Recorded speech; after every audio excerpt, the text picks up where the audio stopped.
plug them in if you can, because it's Yo, what's Snap! There going he on? goes. Hey, what's happening, everybody? How you guys doing today? going to link to mine.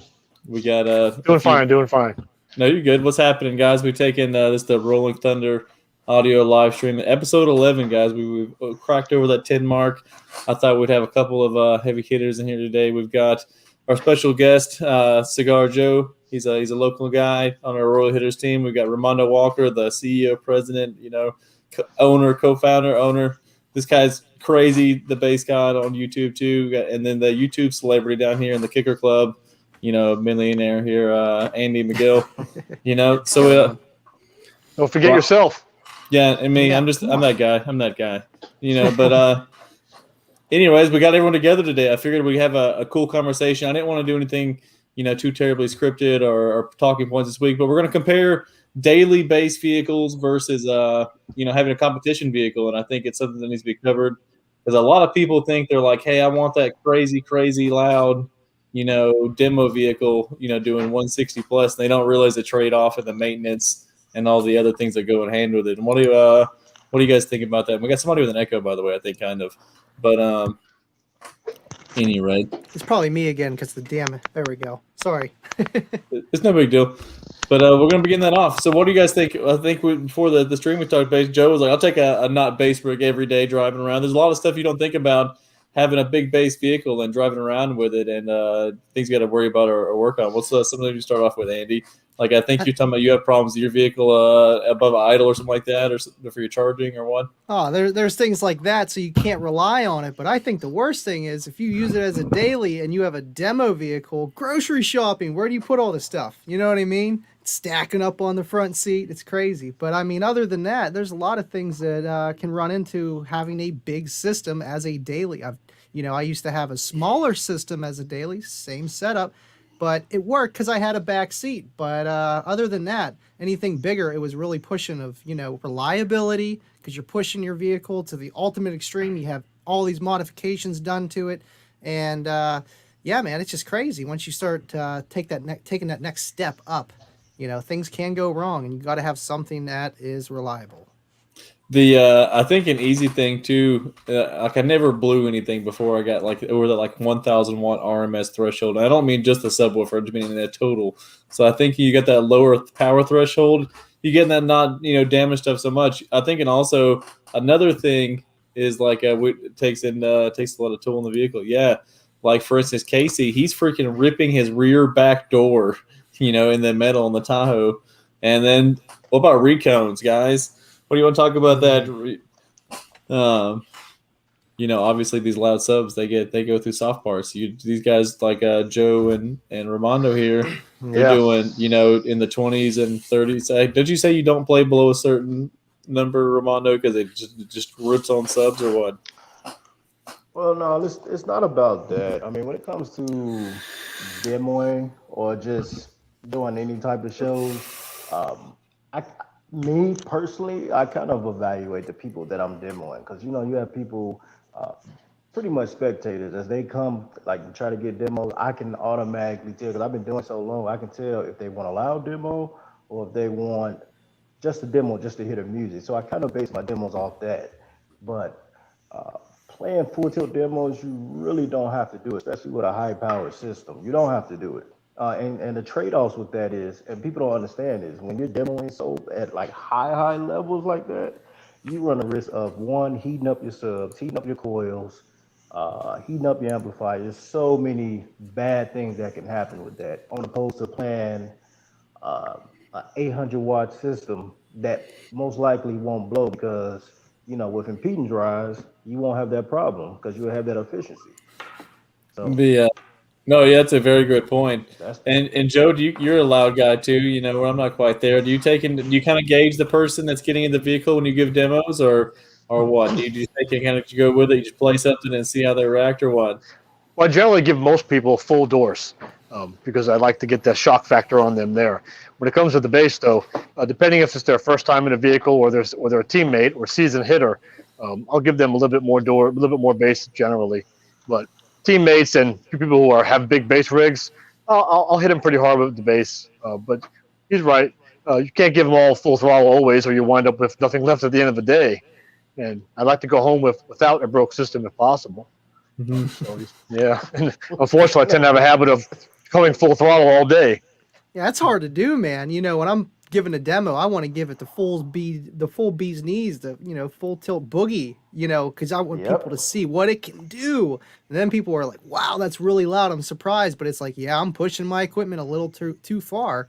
But hey, that's why I have a thermometer up my magnet on my motor, so I kind of have an idea if I'm clipping a little bit too much. Some people, they run their coils up to 200, 250 degrees, and that's just way too hot, man. I keep mine under 150. Anything more, all right, we're taking a break. Have to, man. That's where I mess up because I'm just like, send it. I'm with you there. I'll play it. Yeah, now the good thing about gaining the efficiency and changing my setup, I can demo for very long periods of time. My problem is that I tell myself the whole drive, the whole week, probably maybe even the whole year, I'm not going to go full tilt for everybody, okay?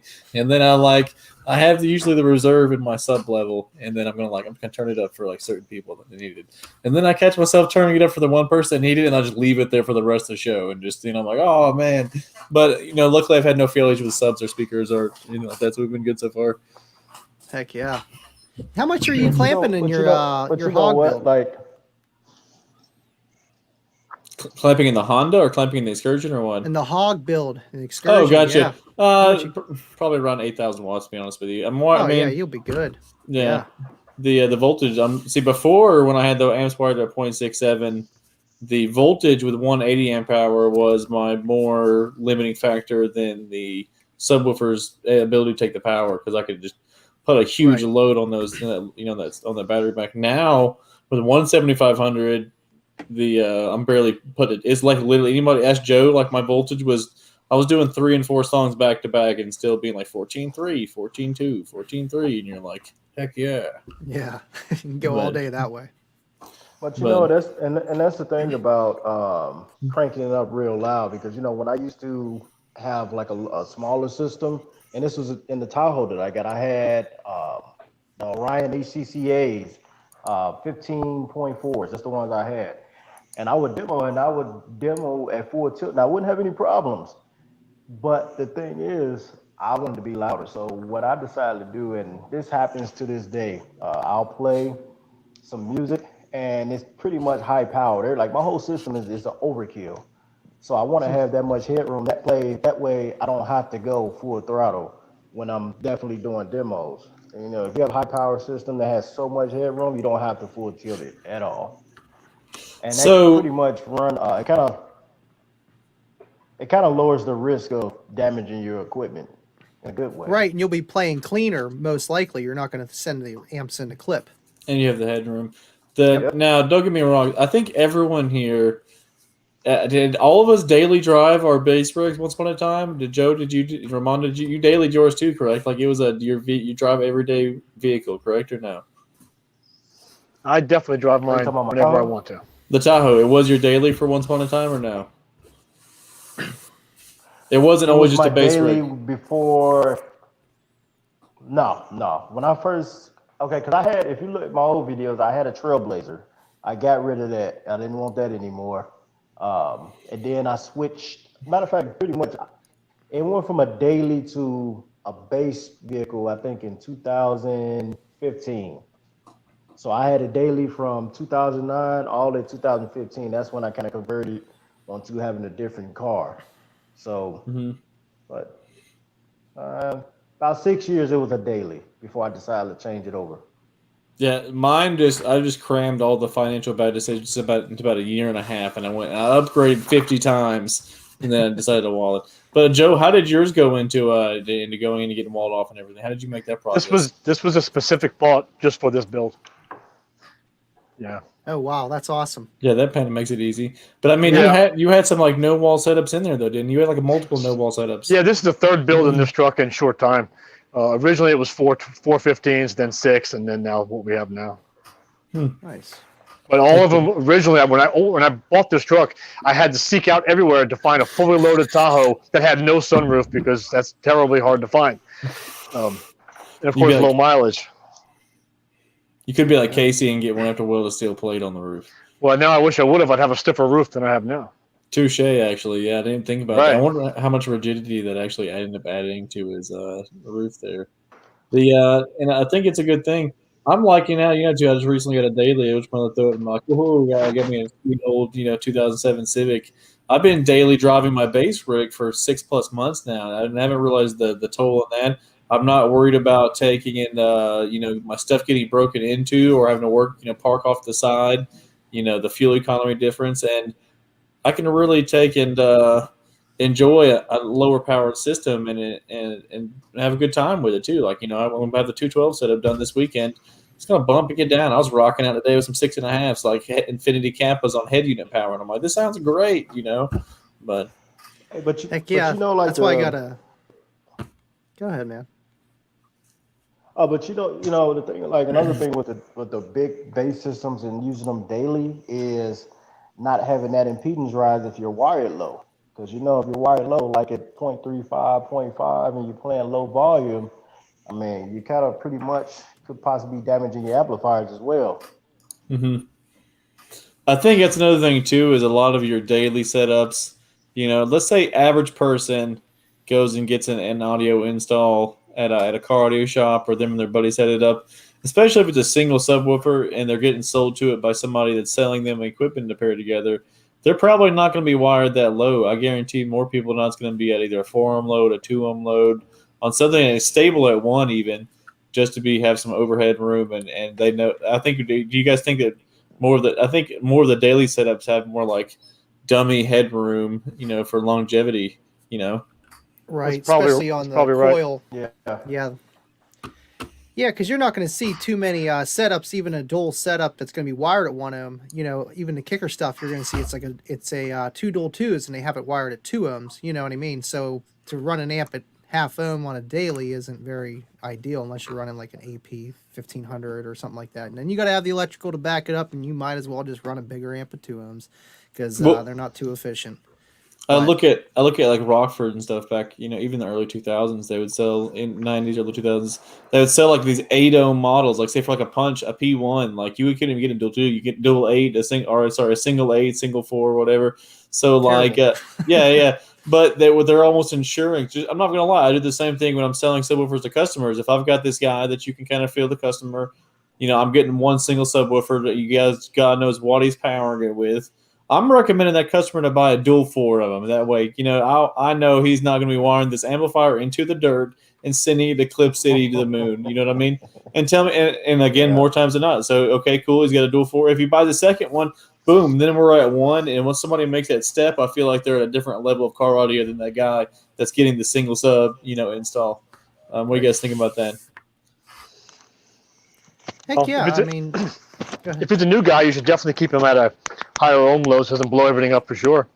And most new guys walk into a store with a little bit of cash, and if he's walking to a shop, they're going to try to get him in there and get him out as soon as they can anyway. So keep him high and less likely to blow it up for sure. And Joe, we've talked based on it again before, but I'll let you do it on it. You recommend somebody that's getting a stereo to start out. Like you recommend them get pretty cheap stuff, no, or what? I do. Spend a little bit as possible and then upgrade slowly. That way you'll really appreciate what you have. To drop into a Ferrari is nowhere near as much fun as dropping into a cheaper car, stepping up. You'll appreciate your equipment more. You'll have way more fun with it. Driving a slow car fast is way better than driving a fast car slow. It's just you'll appreciate it way more every step. You'll really appreciate this upgrade now. Whoa, I'm going with a better one, a bigger one, a better one. It's just you'll appreciate every single step you do versus stepping right into fully blown system and then blow it up and not Sure. understanding why. It just That's doesn't the make thing. sense. I see a lot of people do that. Yeah, I'm glad you make that analogy on it because, like, for instance, like I tell people all the time before, like let's say I had the Corvette, my Civic that I'm building, right? They're like, Scott, you should do a new Civic Si motor swap and turbo it and all that stuff. And I'm like, bro, I have a Corvette. I can do freaking 60 to 100 plus in like 2 seconds. You know what I mean? Like, if I want to do that, I want a car that I can hop in and bang out first through fourth gear at red line and be doing the speed limit, okay, and just drive the snot out. You know what I mean? It feels like you're flying. Yeah, you're hauling bud. And Romano, what do you recommend on that? Somebody started. My dog just broke into the bathroom. But what do you guys think about that? Like, Romano, somebody starting out, they're going to be going big deep in it, or you recommend shopping around, or what? I mean, first off, I pretty much recommend them getting something cheap. Just like Joe said, something cheap. That way, if they mess up their equipment or they're trying to learn their equipment, they mess up on. At least it's not something high in value that they're messing up on. And And they might get out of it. like, They might just not buy a speaker again. You see all those guys. You know how many guys on like Facebook Marketplace you'll see. And tell me if I didn't mean to cut into you there, but it made me think about it. Like you'll see like that one dual 12 prefab box and a thing. Like you can tell that's probably this guy's only subwoofer he's ever bought, and he just kind of took it out of a car, sold it, and that's how he ended up with it. But what were you saying?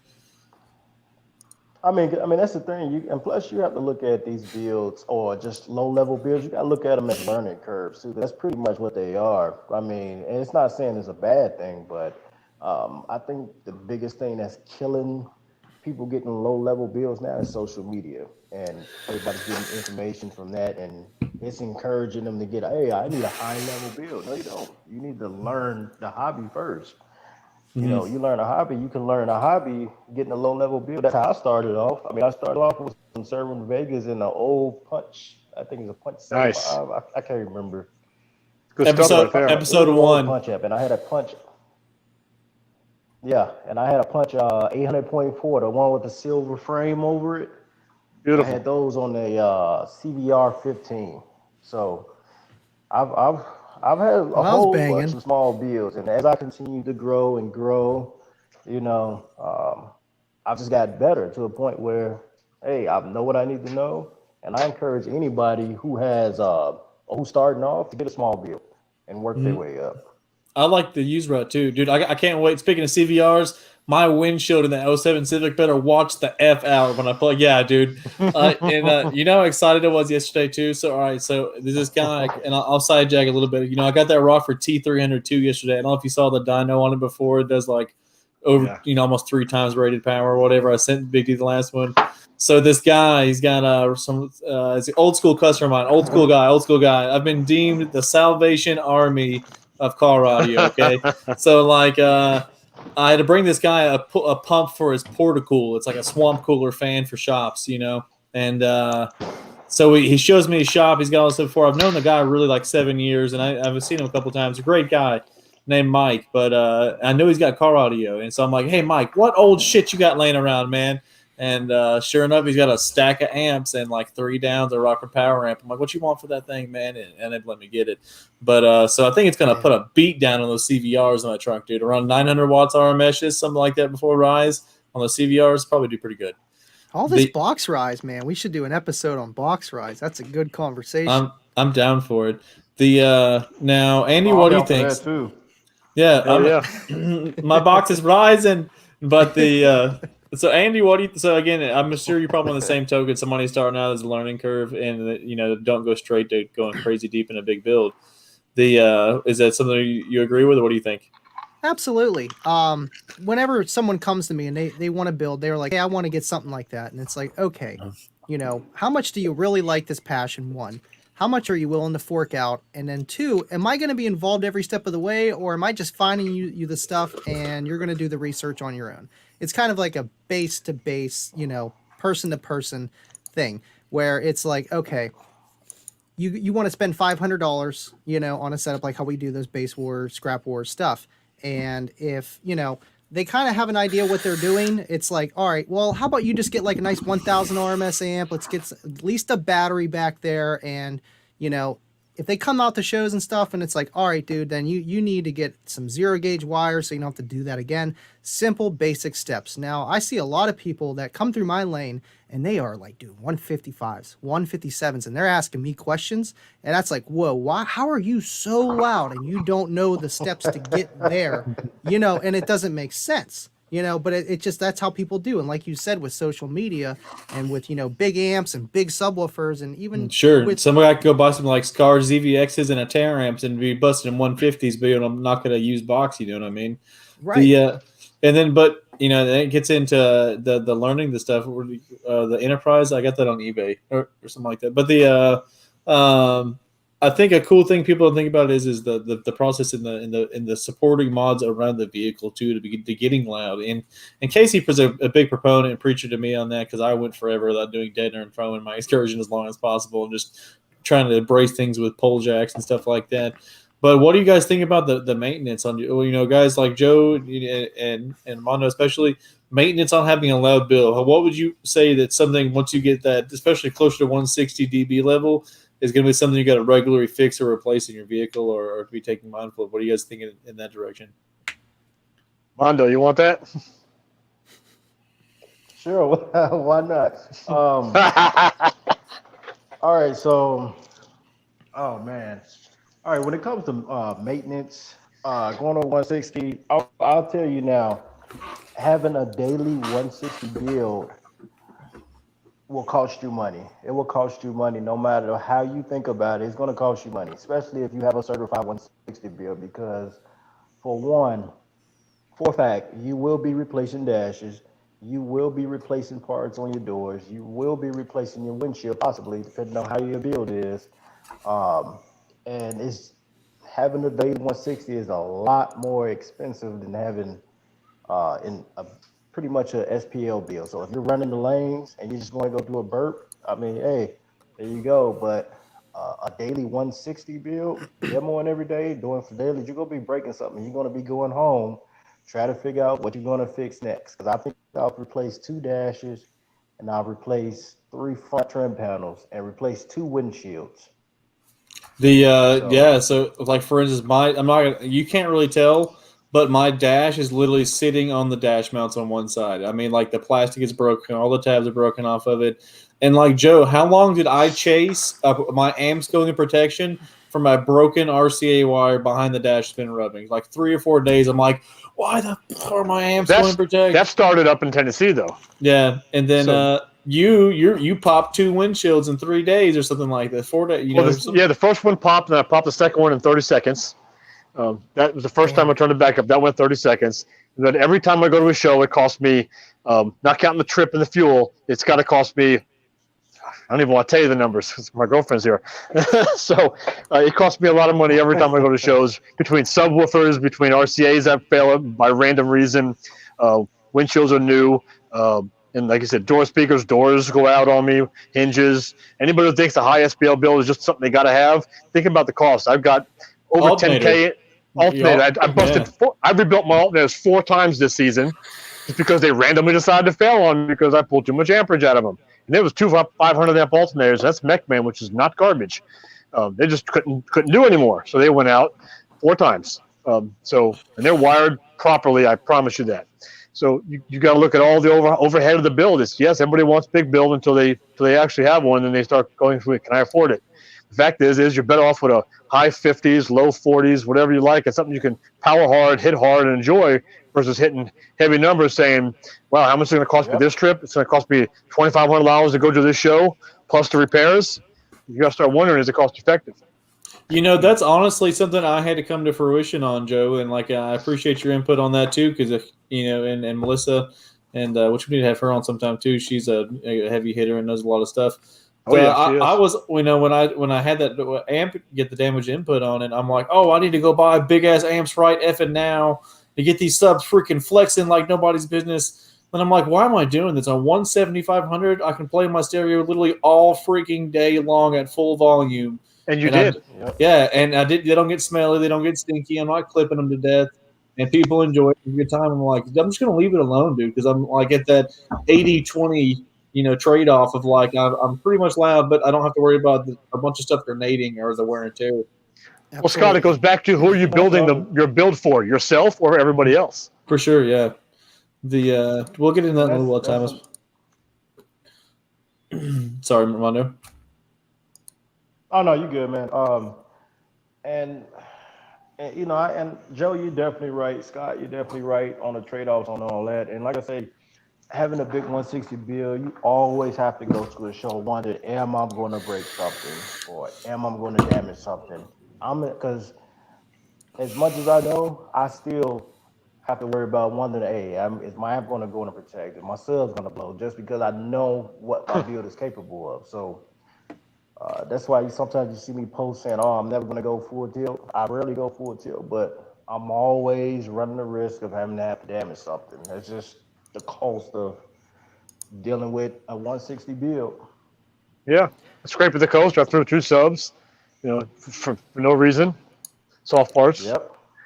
and still smacked the windshield out of it after broken subs. Yep. Yeah, we hit duct tape, sold surrounds, busted windshield. That was thanks to Melissa Hall. She fixed that up for me. Yeah. Andy, what are you seeing towards on the Eclipse thing? Like, and that's a smaller cabin. I know you're still single sub. I bet you see some wear and tear. I bet you see some stuff that goes bad. I know. I actually like not having to drive the Eclipse every day like I used to. It's nice having more than one car, family car, second base car, and another third base car. You know, I have a couple setups, but you know, whenever you have to drive that car and only that car, and that's your bigger build, it is kind of stressful because, like you guys were saying, you guys are breaking windshields. If you don't have a second car, you know, what are you going to do? You know what I mean? You have to wait a day or two for that window to cure and stuff like that. But yeah, I dailied the Eclipse with the Solo X since 2012 up until maybe about 17, 18. I still used it as the daily. I had my Volvo that I usually used for the family and stuff, but like whenever I drive, I had a system in there too, but smaller. So I'd say around 2017, 2018, that's whenever I just stopped driving the Eclipse every day and I had another car that I could use. But I do miss driving the Eclipse all the time because it's a 5-speed. It's my only manual left. And when I get in that, it makes me feel a little bit younger. You know what I mean? It's like got my sports car, got my base, but it is a lot easier on me that, you know, when that car breaks down, something, you know, the motor mounts, the system-wise, something, I can drive something else that's smaller, that's less maintenance, and it still has a system. Man, I got a system on a go-kart, in my room here, in the garage, on a boombox. You know what I mean? Every car I have a system. You know, it's bad. It's bad. No surprise. But I have, yeah. Heck yeah, dude. That's pretty good. I think I love that we speak at the devil and she appears herself actually. So I love that Melissa Hall is in the chat. She's we need to have her on the show sometime. She's been in the car audio a long time and has some pretty crazy builds. The excursion, like for instance, like now, guys, you know, I don't want to make it just about me. My firewall's flexing, so like everyone. So I thought it was my windshield flexing. I'm moving the physical firewall below the windshield and the dash. And like the bad part of this is you got to pull the windshield out to be able to brace and fix that. And like it just kind of it actually ends up ripping. And I learned that from Chris at Ground Pounder, who showed me that.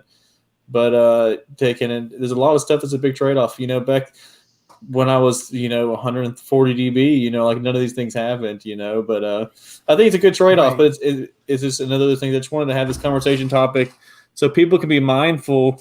And I like to humanize a lot of people, and that's the reason I like to bring up having previous builds and stuff like that, is because it humanizes a lot of us, and they see us, especially when it comes to Joe and Ramondo's, they just see a huge build and they just think they're like, man, that's like, he just is going crazy with it. And, you know, I want that one day. Well, it always wasn't that. He didn't have a crazy build like that forever.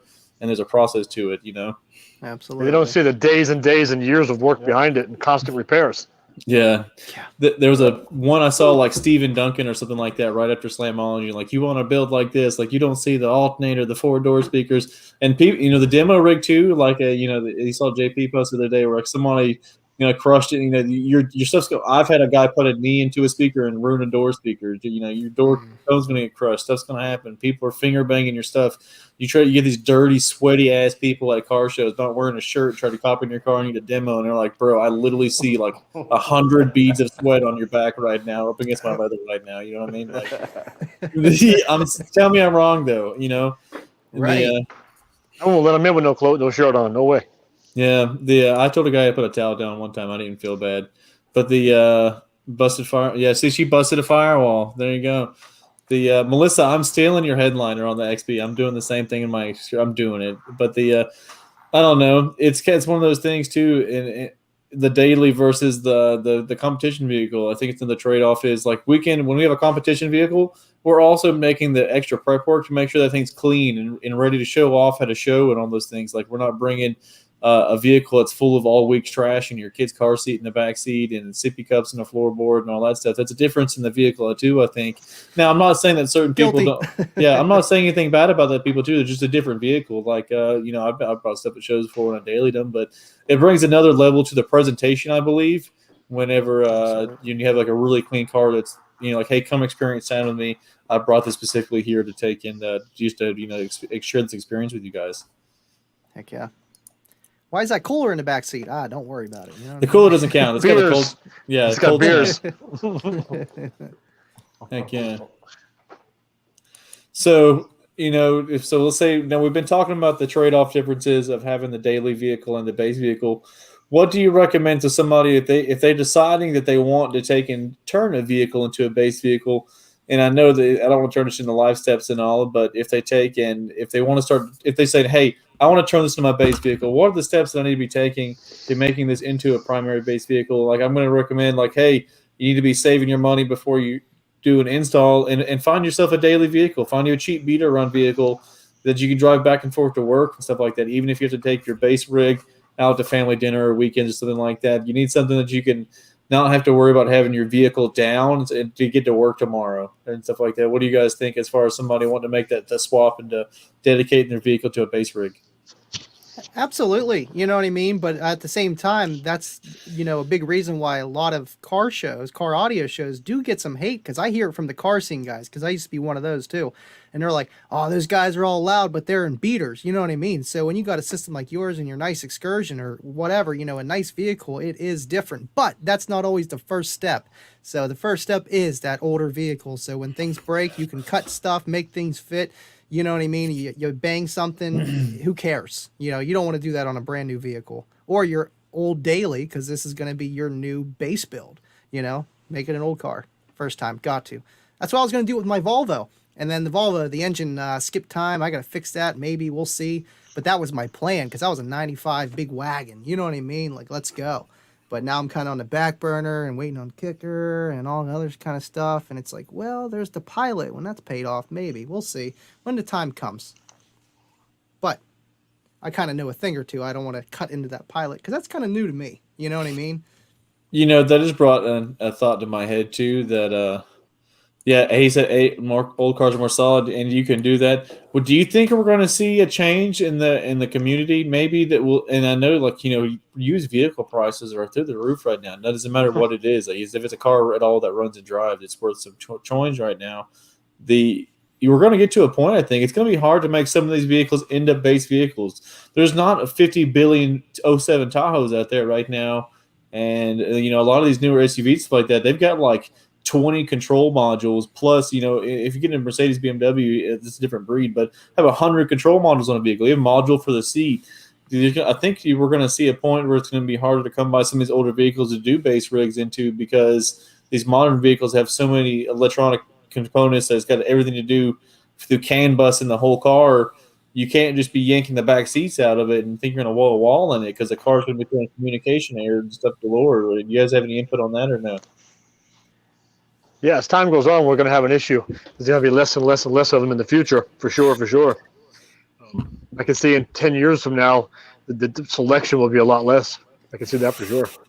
Yeah.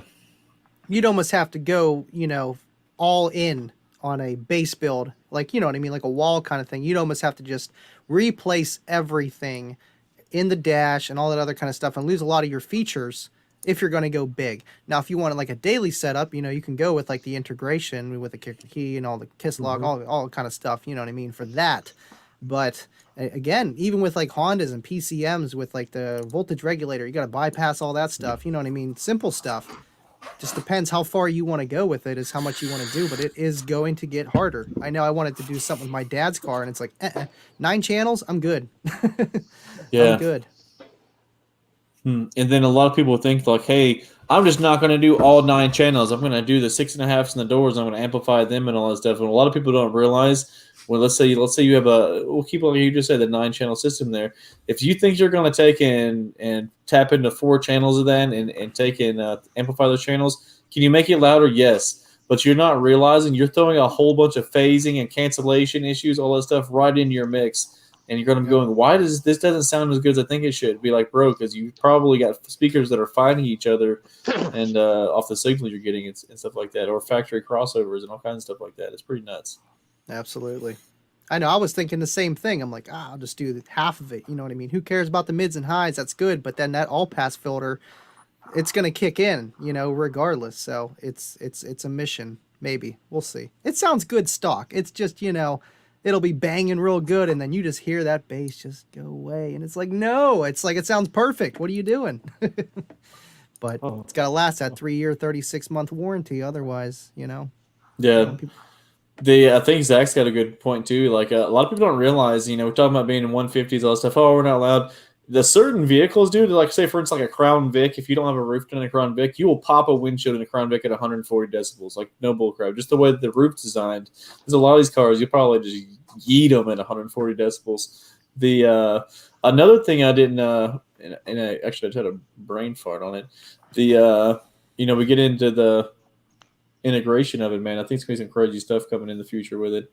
But obviously, we're going to see methods of integration just get better and better, also, though. Absolutely.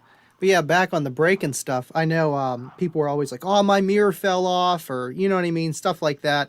And I've had cars where the mirror fell off on like literally 140 dB system. Mhm. And louder systems that I had, it's like the car's structural rigidness makes a difference, and the shape of the vehicle, the kind of system you have. I finally just broke my mirror in my Eclipse last year, and it didn't even break in the right spot. It broke in the middle of the extended piece. Like it wasn't even like breaking off the windshield. I've had that happen to my Cobalt. You know what I mean? And it's just like, just because you're breaking stuff doesn't mean you're loud. It sounds like your car isn't built. You got that good, flexing. Yeah. Yeah, anything that that's one thing. Anything that you have avoided area will turn into noise resonance and flex. It's going to cause damage to your system. And like I gained like 3 dB just filling my roof with foam, and it's not even anywhere near the enclosure. The one thing I was thinking, is there anything left, Joe Ramondo, that's stock in your as far as audio wise in your vehicle? Is there any left the factory audio components is left in your vehicle, or no? Everything's all aftermarket completely. Not in mine. There's nothing left this factory. No, same here. I don't have anything factory. Yeah, I don't think you're not using any factory wires rerunning, anything like that, other than like maybe something No. behind the dash. Yeah, Not even power or grounds of the radio is all replaced. I have 3 grounds and 2 powers of the radio. My stuff, my power and grounds go straight to my battery. They don't even go to the system. Yeah. the Andy, honestly, I'm still using the factory. I did add another ground behind the radio, but I'm still using the factory 12-volt thing. And believe it or not, my second row doors and my third row, which are not covered by a wall, pretty much, they're still off the head unit power. But I mean, I have the rear speakers turned to like negative 12 dB, where you don't even hear them, like at all, because Yeah. Are you still using factory anything in your car, stack wiring anything, or no? Recently, now I am. Before, I actually had to make my own new wires for the constant, because something happened with my head unit a while ago, back in like 2015, where I lost constant power. Anytime I turned the ignition off, it would just go out, and everything would reset. So I had to tap it all together to get it to even run. I don't know, something happened. And long story short, about 3 years later, that's when my car caught on fire, like the whole dash. Literally the whole dash. Wow. And literally had a guy with some not vice grips, but some snips cut my main power wire, because we unhooked like where the system went and did that, and it was still freaking smoking out the dash. This was mid demo too, man. It was bad. But That's terrible. I think it had something to do with me not replacing the wires that go to your door speakers up to the head unit. I didn't replace that. All I did was I had speaker wires running from my mids and high amp to that wiring harness that go to the speakers. And I think over time it was just too much heat, and all those wires run together with everything, and it just kind of just started to, that was that. So at that time, before that caught on fire, I did have everything replaced. The power, the constant, and the ignition, I did that. The ground, I just grounded it off to the chassis. But pretty much, aftermarket, not stock. So, but then once I did the whole new wiring harness, then I just kind of left it how it is. So that's what it is. I mean, it's enough to power the amplifier. Everything else with the lights and stuff that I have in there, that's just like coming off the remote wire, like as a relay, for stuff like that. So it's all by itself. But stock, yeah, not much on my Eclipse. It's Franken car, man. It's got new training, new engine. Everything's new except the body, and it needs some work there, but one step at a time, we'll see. Yeah, I think it'd be a good one to touch punch on. So you had your dash catch up almost in flames with a person in the car. I touched base on it, I think, on a previous episode. I had the Rockford T215s, and I had the T3000, and I had a guy. So I was just straight clipping them. I was giving this guy a demo, and everything was fine. I cut the subs off, and it's the radio. I figured I done the demo. Okay, cool. And I came back to it like 2 minutes. I was walking away, and this guy's like, "Hey, let me get a demo." I'm like, I came right back to him. Okay, cool, let's do it. So I'm like mid demo, and my T3000 flips into protect, and I'm like, I might have finally cooked this up because it was like original 15-year-old soft parts on both of them and all that stuff. Damn. And so I unplugged both subs. Now this guy is still sitting in the passenger seat at both same time. So I plugged one sub back in, and plays fine. I'm like, okay, cool. The other sub's got to be blown or damaged, right? Like it's got to be it. So I'm like, I'm gonna hook the other one back up. If it goes back into protection mode, I know something's probably wrong with that speaker right there. So the guy's still sitting in the passenger seat, and sure enough, bro, I take and turn the radio back on, playing. And I go to, and I'm like, okay, I turn the bass knob in a little bit as we got some beats, not going to protect. I turn the volume pretty much all the way up on the radio, go to roll the bass into it, and sure enough, it's like a freaking explosion, dude. Like, pow! And flames immediately just shoot out of the vents of the T3000. Like, the board caught on fire, blew out the power supply section. God. This guy's in the passenger seat like, oh, my God, yeah. And, like, so I'm like, I had nothing back there. So I, like, literally, like, Hulkman, like, grab the one out and just yank it out of the freaking amplifier. And I had a power rate. I'm just, like, pouring the power rate on the amp. And, like, the whole rest of the car show, I'm, like, sitting there thinking, my truck's gonna burn down, which it was fine, and I ended up getting the amp repaired, and like it didn't damage the the board bad enough where it couldn't be fixed at the transistors that burned. But Ramondo, Joe, have you guys had any like failures with people in the car? You know, anything crazy like that? Having a sub die? Joe, you popped a windshield the other day with a guy in the car. So I mean, like, what's happening with you guys? Anything like that happen with you guys? Mondo on the spot, Joe. He's thinking about it. He's thinking about Yeah. it. I mean, Joe, I'm trying to think years. You breaking back, windshields man. every day, you know. yeah, Joe, Telling can I I've been explain? lucky. Your windshield popped, and you were like 2 subs down with it freaking showing off with, and not even. Yeah. You're like, I'm not loud today. I'm not loud. Yeah, well, I got lucky. I blew 2 subs in scraping. That was awesome. And then I had where were we at? We were at Excess Power Show, and I had I can't remember his name. Roderick or something like that in it. Yeah. Roderick. I had Roderick in the car. I said to him, look, I can't play it loud, but I can turn it up just for you. I cranked it up just a little bit, and I just thumped it one time, and it went poof. And nobody had it on camera. That sucks. Yeah, just like that. So I did get that one. I could think of an instance. Actually, when I first got the Jakar build, and I didn't know how the enclosure works. Well, I knew, but just far as how it loads and how it plays frequency. So I decided to play 17 hertz, and I cracked my windshield in that new enclosure. Just cracked it right along the middle. That was the first time I cracked. Well, that was the second time I cracked my windshield. And when I used to have a 4, I cracked my windshield before, and it shattered my whole windshield, and it shattered my pinch wheel. So I had to reconstruct my whole pinch wheel and get it re-welded on and everything. And that was when I had the 4-quarter. And that's when I didn't have a roof, none of that stuff. And it was a horrible experience, man. Horrible. Yeah, it seems like, luckily Joe had somebody like kind of pretty well renowned when his windshield popped. But, when stuff dies, it's either, I don't know, is it worse to have nobody in the car or have it on video, or is it worse to have it on video? Yeah, when I blew my 17K, there was nobody in the car. I was all by myself. I was driving down the road, bumping hard, and all of a sudden I smell it. I said, oh, shit. And I pulled over, and it's smoking. So I hauled ass home because I had nothing to cut the wiring with just in case. And I get home, and it had stopped before I got home, sent it off, got it fixed. But that was worse. There was nobody there to experience that but me. Yeah. I think it's worse when you're with someone. I can't think straight because, like, when I'm by myself and something happens, I don't think about anything else is going on. I can fix it. You know what I mean? When someone else is in the car, I'm like, oh my God, what's going on? Shit, all these people around. Where's all my stuff? Like, I'm just going nuts. Well, that's part of the show. You got to do that. You got to have a crowd around when you're going to do damage. Just part of the show. Yeah. So like you guys should have seen me, and like when I was chasing that damaged RCA. I think I stopped like 6 times on the way home to move wires, change RCAs, split the RCAs, change my voltage input. I probably literally pulled over like 15 times on the way home that day to try to what could it be? I'm going to keep trial and error things. And what were you saying, Ramondo? There was one instance actually at Slamology when I was giving demos at Slam, and I had a dust cap pop off on one of my subs, my DCs. How could you be mad about that? How could you be mad about that?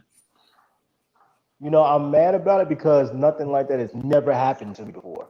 Okay, That's guys, why. tell me if you'd be Never, mad about never. this. Okay, dude, it's probably on video too. Ramondo blows a dust cap off at it. Okay, so there's two vehicles next to each other, two Jakar builds. Okay, and I didn't mean to cut you off, but like how could you be freaking mad about this? So he's doing a demo, doing a DC demo. And now, does Fishbowl have DC in his or no? What is it? Is it Sundown in his? I think he's got Sundown. Not that it matters. Yeah. So two Jakar builds. He's given Caitlin Caleb's in Fishbowl's car. You were giving somebody a demo in your vehicle. It was just some random person like that. But it doesn't that matters either. His dust cap flies out of his window, flies into Fishbowl's window, and into Caitlin's lap. That's fantastic. Yeah, so it's like, how could you be mad about that? Dude, you literally gave her a gift. Yeah, into another vehicle that was getting a demo next to them. Yeah, so that's like it's kind of good publicity, but yeah, it sucks because you had the dust cap fly off like immediately after my alternate. Guys, when I say I pulled into Slamology, that comes into also the daily stuff versus the competition vehicle. I drove my car to Indianapolis towing a team member of ours. When I say my alternator belt literally fell off, pulling into Slamology. Okay, I drove from Georgia to Indianapolis. Okay, yeah, pulling into the freaking parking lot, alternator slungs off. I'm like, now luckily we're in a parking lot. Yeah, now we're right where we needed to be, and I was able to get two bolts and fix it. But I mean, like pulling into Slam, alternator, and luckily it didn't rip the belt either. Like it didn't, but you get. Was it an old belt or too tight or what happened? It broke the stock bolt, so like it has two bolts that hold the alternator, and like it literally just broke the stock bolts. Like the alternator fell off, yeah. Now, luckily, like they were loose, so I could just kind of like out the block and put new ones in, and it's been good. But I don't daily anymore. So it's fine. I check it. Yeah, less wear and tear for sure. Boom, boom, boom, boom. I kind of got excited on a tangent there, but yeah, it's kind of crazy. I wanted to bring up stuff that people don't think about, and we're coming up. We got about 13 minutes left. It's been a freaking great conversation. Hopefully, it's some stuff people haven't thought about. We can take and go and end on that. I know we had a few things that are coming up. I'd like to talk about, Joe, you have like a build in your head planning up. You want to do explain the 90s build to me. I'll let you take it then because you already have like a whole spiel for it already. So what do you want to do next? So I want to go back to the 90s, do a straight 90, 94, 92, 94 build. Mazda or Nissan, probably going to stick with a Mazda truck. I really want to replicate exactly what it was then. All the way from the loose amplifiers, the wrong kind of screws, the poor wiring. We're going to talk about I'm serious. We're talking about screws hanging out of the door, kicking the grills. We're going to do wiring sticking through the doors, power wires hanging out of the with the hoods coming through. Now that's not going to be the real power wire, but it's going to look like the real power wire. It's going to be a direct. Cool. Right, it's going to be a direct mock-up of somebody with no experience from 1992 and 94. It's going to sound properly, but a lot of what you're going to see is going to be mocking what somebody would have done with minimum experience from those days. Now, we're going to hide the real stuff, but what you're going to see is what looks like somebody would have done in their dad's garage with stuff they purchased. We're talking about grandma's power cord off her lamp, the whole 9 yards. That's what you're going to see. At least it's going to be a mirrored image of what really is going on below the store, below the cover there. Oh, you got to make it functional too, man. You got to. Oh yeah, fully functional. Oh no, we're not. No. That's what you're going to see. But we're going to be running real stuff in the background. But what you're going to see is what you're going to see. But it's still going to be safe and operational. I mean, I don't want to catch on fire while driving. Let's be adult about it here. Different. It's going to get some attention for sure. Oh, the idea is the whole 9 yards. Poor paint, wagon wheel rims from Pep Boys, the whole 9 yards. The theory is it's going to look like it's from 1992 and 94, function like it is today, but everything from wires hanging loose and black tape wrapped around, folded long ways, sticking up versus joined together properly. Hey, if it works. The build is everybody, you're laughing, but you've seen it. I've seen it. I've done it all. That's the problem. Everybody's done it. But looking back in time, you think back, it was terrible. But if you ever had a system built that way, you loved it. It sounded great. Oh, yeah. I mean, it worked just fine. But now everything's got to be proper and perfect and clean and crisp and soldered and jointed and heat shrink and wrapped and insulated. And that's nothing wrong with all that. Tell me about it. But the reality is those builds are gone and no one's doing them anymore. It's time to build one. Build one that's exact replica, exactly the way which you should not have done it then.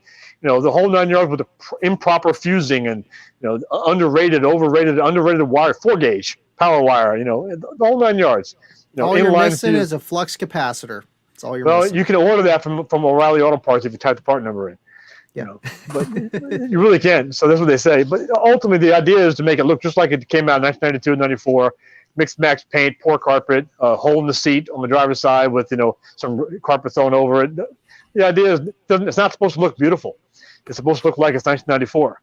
I want to see 1993. some colored surrounds, like some yellow, purple, or red. Maybe some red surrounds. Yeah. So I'm not going. We're not doing a sundown build or anything special in this one. It's going to be all retro, look like it was from the day, and that's the plan. Yeah. What kind of drivers and stuff? So I had a couple of choices. I can't find what I used to have because they don't make them anymore, and I can't find them in good shape anymore. So whatever was popular in the year truck I buy, that's what I'm going to go with. That's pretty cool. That's the key here. Kicker. It may be. It may be because I had some pretty good kicker stuff back in the day. Nothing against kicker, but I had really good stuff back in the day. Kicker's excellent. But whatever was popular the year I bought, the year the vehicle I buy, that's what I'm going to go with.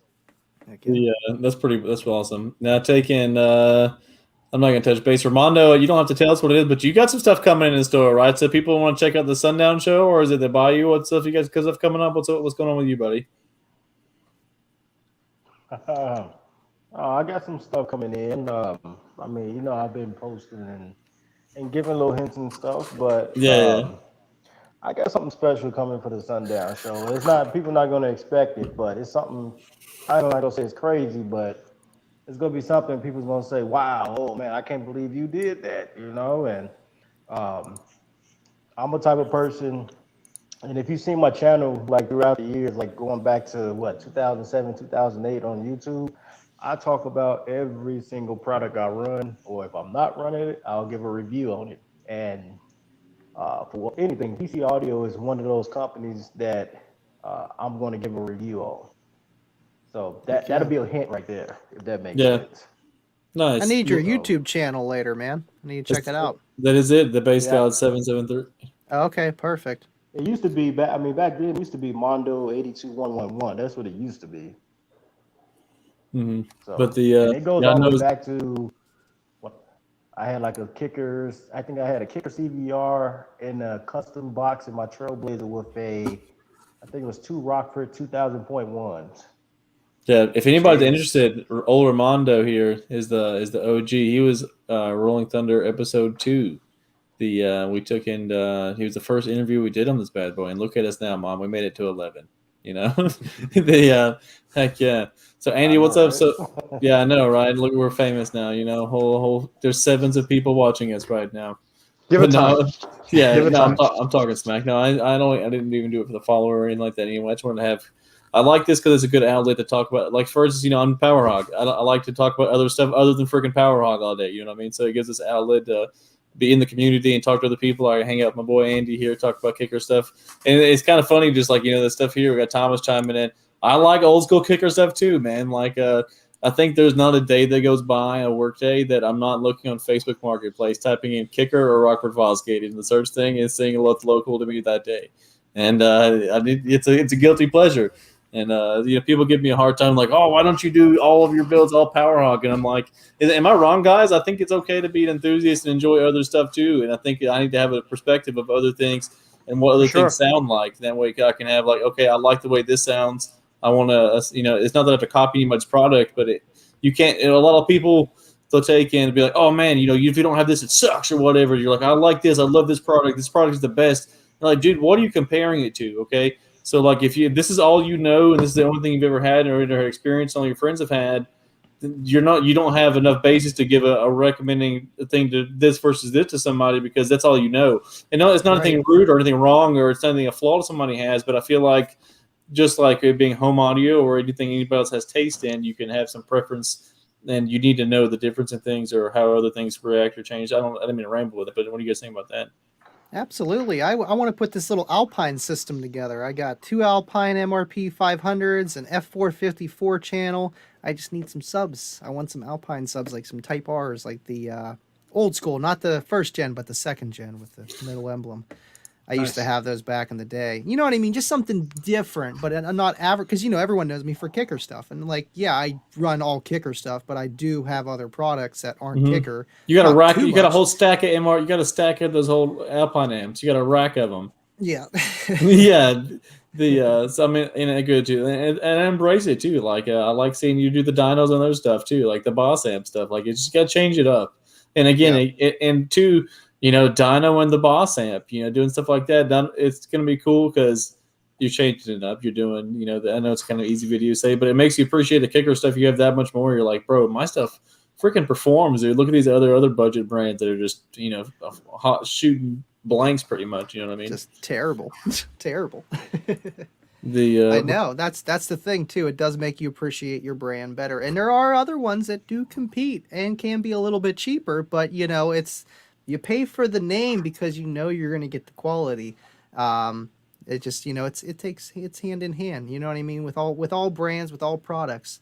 Once you know more about how car audio works, more makes sense, and why prices are set the way they are with stuff, and ratings too. Speaking of ratings, I can't wait to get you those. I meant, dude, Andy. Sorry. No, you good. I mean, one thing I can say, like I said, I've owned 6 different kickers. Well, I say different kickers, but I own 3 different models of the kickers. I used to have L7s, I had the CVRs and CVXs, and I've had good amplifiers on them. I've had Rockford, I've had kicker amps on all 3 of those different model kickers, and I've never blown a kicker sub. As much as I banged on them, never blew one. That's why people they talk smack. They're like, why don't they sell Recones for CVR, CVXs, and Comp Qs and Rockford P1, P2, 3? Because they don't freaking blow. Yeah, they don't. They're not made to be rebuilt. Yeah, if you use them right, it's never gonna die. We're at the point now where the freaking we've got 30-year-old kicker and Rockford subs. They're not dying. The materials are turning to dust from age. Okay, like they got their lifespan out of them. Okay, that's it. You also don't have 20K on them either. Yeah, that's true. But you don't need 20K. They're pretty darn efficient. Hey, they're very efficient. They're very efficient. Dude, my speakers have seen some miles on them here lately. I didn't think about that. How many miles are on your speakers, guys? No, that's kind of funny thing to think about it. We got miss my power HX2s. Yeah, I like some HX2s. They're deviant. And you guys talking about it, but you guys, I saw the chat above. Y'all leave Hi-Fi alone. He takes the big 3 kids seriously.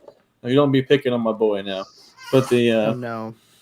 But yeah, Rubber is a surround changer. Speaking of kicker again, they got the stitch surrounds and the freaking the pad rhythm and stuff. Yeah, Rubber surround is a game changer. I think that's one thing. There's gonna be, I think the old school stuff, guys. Not being a tangent on that. I think it's gonna get more and more and more valued and collectible as we see more of these caps dry up, guys. And then the more of the speakers, there's gonna be more market, dude. Old amps can be accepted for a period of time because they can be repaired and be recapped, stuff like that. Dude, when old speakers die, it's not worth the freaking investment unless it's something like a high-end super sought-after driver. Nobody's going to punch XLCs and old freaking single slug 40 subs. Nobody wants to spend the money and time to take and find all the parts to take and remake these speakers. Right. But, no, but if you can find me 4 Aurora Sound 18s, I'll take them. Yeah, I believe it. The thing that sucks about that is just like, for instance, you saw my ADS components that came in, the $700 1992 set of component sets, pretty much after Uncle Sam's cut. Okay, yeah, but guess what? They came in. You saw the freaking spider came unglued when I took it out of the box. Boom, spider came off the basket. You're like, well, fuck. Now I got to reglue that. Yeah, they don't need recon when you get them. They're going to need recon shortly after playing them. You know what I mean? Right. Yep. How is it with the H1s and H2s, like your drop-ins? Now, how hard or easy is that to put those together when, say, you do blow one? It's about as easy as they have bolted all the way around down with a nut and a bolt on each side. That's and then so there's also a glue. So you'll cut this around all the way around. Boom, you get the guts out, so you would take the bolts out. You're gonna have to take and do a little pry and pop the freaking spider landing off because it's got a E6000 ring all the way around it, pretty much. Okay. Pop that off. You'll take it just like you would be doing a recon for a spider landing. Clean the landing. Give her a good old beat at E6000. You literally just drop. They make it to where it's meant to be. You still have to shim the voice coil, obviously. Like it's not just magic that way. You shim it. You drop it in. You line it back over the bolt holes. You let it dry. Then you're good to go. It makes it pretty easy. So like as long as you're shimming it, and the bolts are in the same place, they're pretty well dropped and line up. Heck yeah, that's awesome. Yeah. Nice. Like you bolted down. That's good. Yeah, I like it too. Now there's something we already have revisions and stuff like that. So like I need to change the bolt heads that bolts the spider landings down because like if somebody come to find out is using kind of like a more infinite baffle style enclosure and they unload them, you can actually like below 20 hertz, you can smack the cone against the spotter landing bolt, stuff like that. So it's just like anything else in learning process. We'll see revision. Now, I've not ever smacked mine. I Right. play 15 hertz, but I have a sealed chamber that's putting, some back pressure on the Well, they're speakers probably later. going past the X Max. They're going to X Mech. You know what I mean? They're Oh, pushing sure. way too far. But it's just one of those things, revision, stuff like that, because, those guys are going to do those things. So, like, let's make Right. it, ready for those guys to do it. Make But it they- bulletproof. Yeah. Well, guys, this actually kind of blew by. Hopefully this was a good insight on some people thinking about the differences in a daily vehicle versus an SPL vehicle. We're up on the hour mark. You guys got anything you guys want to close with? I had a great conversation hanging out time with you guys on Friday, and I appreciate you guys' time. I think it was fun. It was great. I appreciate it too. Yep. Heck yeah! If we're not going to do anything to close it with, I appreciate everyone in the chat. We had a good conversation. good. A bunch of people chiming in on this one as we keep growing, and we'll be back next week with something cool. I appreciate everyone's time. I'm just going to go ahead and end this bad boy.